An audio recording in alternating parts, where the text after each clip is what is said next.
Hello and welcome to today's edition of Daf Yomi. Thank you for joining me and I hope everyone is well.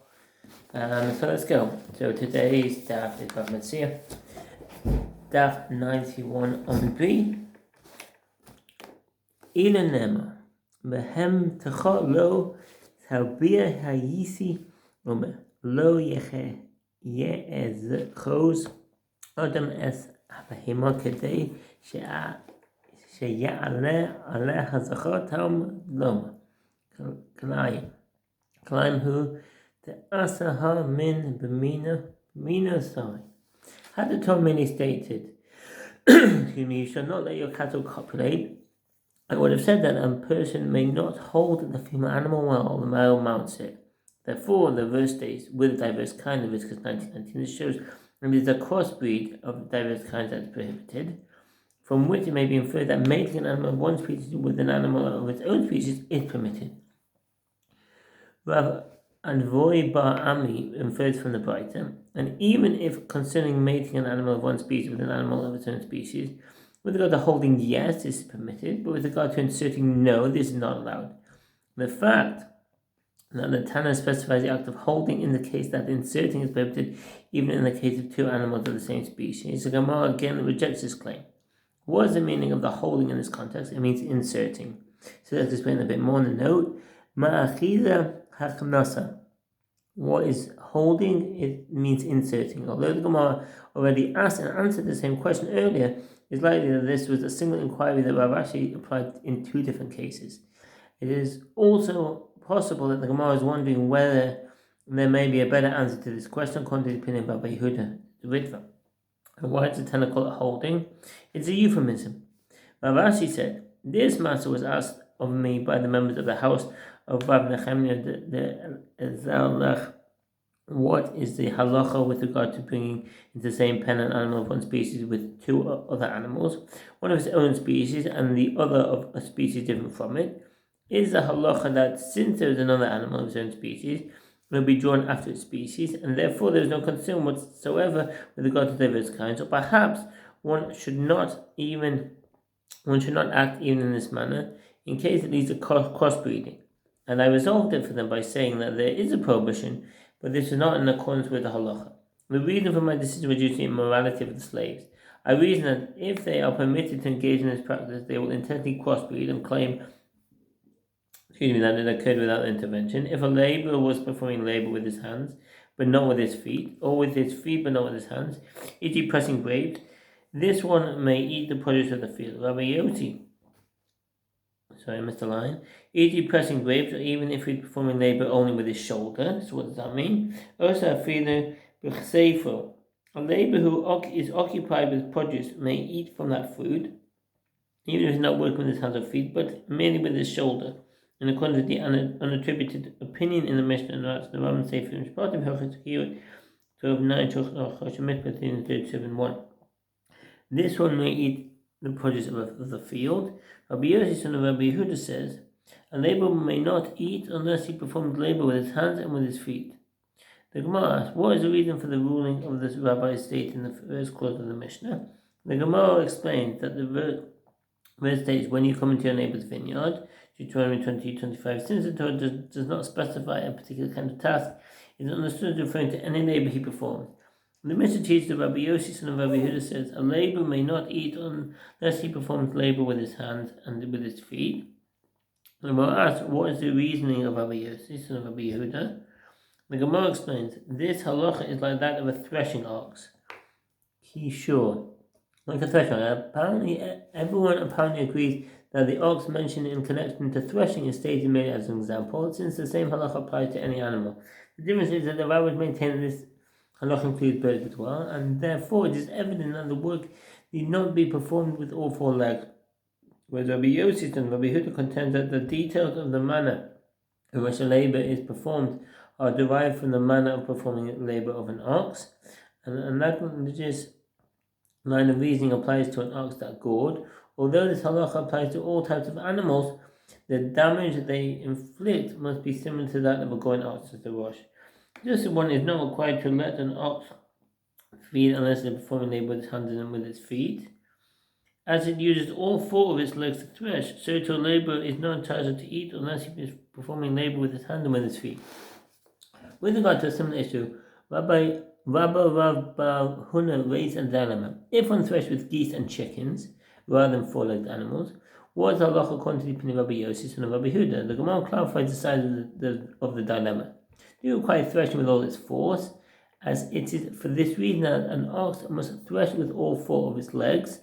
And that condition is fulfilled here, as these birds perform labor with all their strength, or perhaps we require that the animal must actually perform labor with its hands and with its feet, with all four legs. And this is not the case here, so no answer was found. And the Gemara says that lemon should stand unresolved. I take you. Rav Nachman says that Rabba Avu says, with regard to labors in a vineyard, until they will have walked lengthwise and crosswise in the wine press, what does that mean? Ashno hilchu shisi ve'erev bagas. Labors in a wine press may eat grapes, but they may not drink their juice until they have walked lengthwise and crosswise in the wine press. Once they have done so, they may eat both the grapes and drink their juice. That's in the Rambam Sefer Mishpatim Hilchot Kirat 12:10, Mishpat 337:9. The first stage of making the wine, they may eat grapes, as they perform labor with grapes, but they may not drink wine, since the labor has not produced wine. Once they walk lengthwise and crosswise in the wine press, they are now performing labor with wine as well, and therefore they may eat grapes and drink wine. Mishnah: if a laborer is performing labor with figs, he may not eat grapes. Haya osa v'seinin nim lo yochal ba'anovim. A laborer who is performing labor involving figs may not eat grapes, even if it is hired to perform labor with both. Rambam Sefer Mishpat Hilchot 12:10 Shulchan Aruch Mitzvah 379. And if he was performing labor with grapes, he may not eat figs, as he may eat only the type of food with which he is working. This is a halacha even if he was employed to perform labor with both types of produce, but is currently performing labor with only one of them. But he may hold himself back from eating until he reaches a place of good quality. Mane'es atmo ad shemagia nimkum yafos. A laborer may refrain from eating until he reaches the best quality produce, at which point he may proceed to eat a great deal of that produce. That's what the Rambam says in Hilchot Kirat Shulchan Aruch Mitzvah 337:9. Grapes or figs and eat from these, as they are the same type of food. With regard to all of these cases, the sages said that he may eat only at the time of work. But due to the obligation to restore lost property to its owners, i.e. so that owners to the workers would not neglect the task, they said the laborers may eat as they walk from one row of vineyard or plantation to another row, and upon their return from the wine press. Towards the footnote, eat as they walk. Ochlim b'had li chasan. By Torah, a laborer is permitted to eat only while performing his labor. He may not sit and eat, claiming that he had refrained from eating until that point due to his work. To protect the interest of the owner and prevent the worker from neglecting his job, the sages instituted an ordinance that laborers may eat after finishing one row in the field, while they are walking to the next one. The Sefer Mishpatim Hilchot Kirat 12:2, and Hilchot Mishpat 337:11. And with regard to a donkey, it is permitted to eat while it's being unloaded. The statement will be explained in the Gemara. And the dilemma was raised before the sages with regard to the ruling of the Mishnah. If a laborer was performing labor on this vine, what halacha concerning the possibility that he may eat from another vine? Do you require only that the food must be from the type that you are placing into the homeowner's vessels? And the condition is fulfilled here, or perhaps you require that it must be from that very food in which you're placing into the homeowner's vessels, and that is not the case here.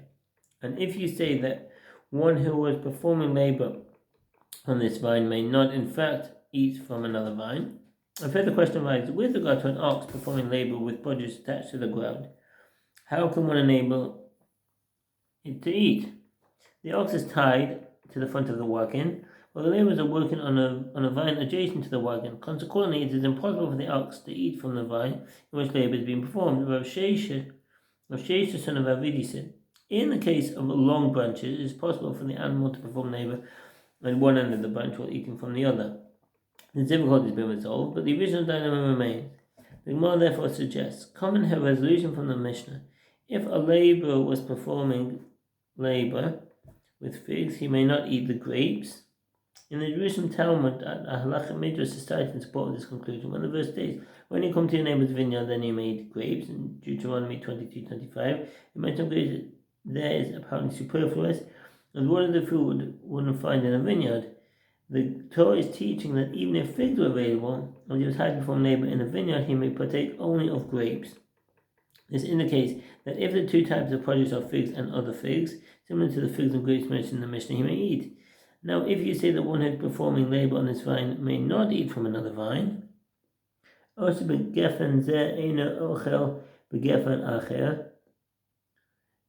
labor on this vine may not eat from another vine. A laborer performing labor with one vine may not eat from another, but if the vine is hanging over the place where he is working, permitted to do so. If he does eat from a different vine, he is not obligated to pay for the food, nor is it deducted from his salary, as his dilemma was told by the Gemara to the Rosh. Some commentators take issue with this ruling. Sefer Mishpat, Mehilchot Kiva 12:10, Jochen Aruch Mishpat 13:7, and she's attached there. How can you find these circumstances? Rav Sheisha, son of Avidi, said the ruling of the Mishnah is stated with regard to a hanging vine, and he eats from one edge of the branch while he's working on the other side. The Gemara offers another suggestion. Come and have another resolution from the Mishnah. But he may hold himself back from eating until he reaches a place of good quality fruit and eat. And if you say that one who was performing labor on this vine may eat from another vine, let him go and bring and eat. Why must he wait until he reaches that particular vine? The Gemara answers, there the reason is due to the neglect of work caused by the laborer walking to the other vine. We do not raise a dilemma with regard to that case, as he may certainly not stop performing labor to go and eat elsewhere. When the dilemma was raised before us, this is regard to a case where his wife and children are present. What is a halacha as to whether his family members who are not performing labor may bring him food?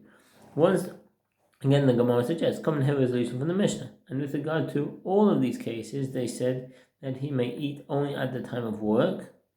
Some maintain that a laborer is permitted to eat only after completing a full task that enables the produce to be placed in the owner's vessels, e.g. filling his basket with harvested produce, and he may not eat before that point, to the Rambam. The Ravid questions this ruling as lacking any basis in the Talmud. It is possible that the version of the Gemara's text in the Rambam's possession read as follows. And with regard to all of them, they said only under completion of labor. This is the version which appears in the Jerusalem Talmud, see the Rif.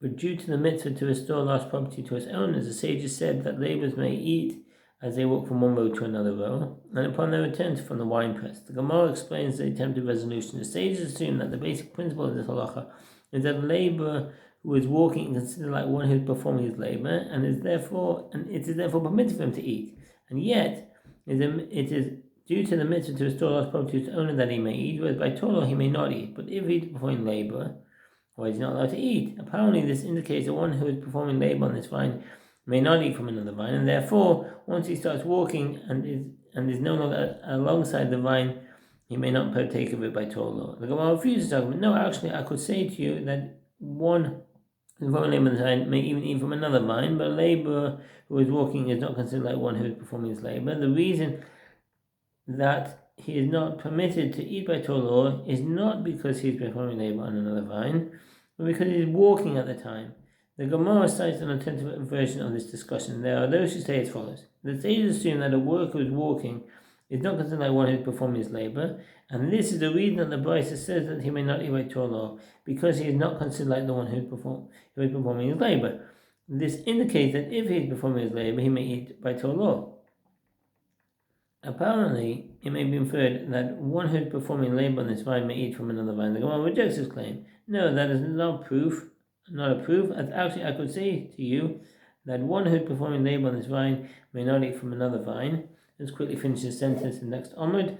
But a worker who is walking is considered like one who is performing this labor. Thank you for listening, and I wish you a very good day and all the best. Bye.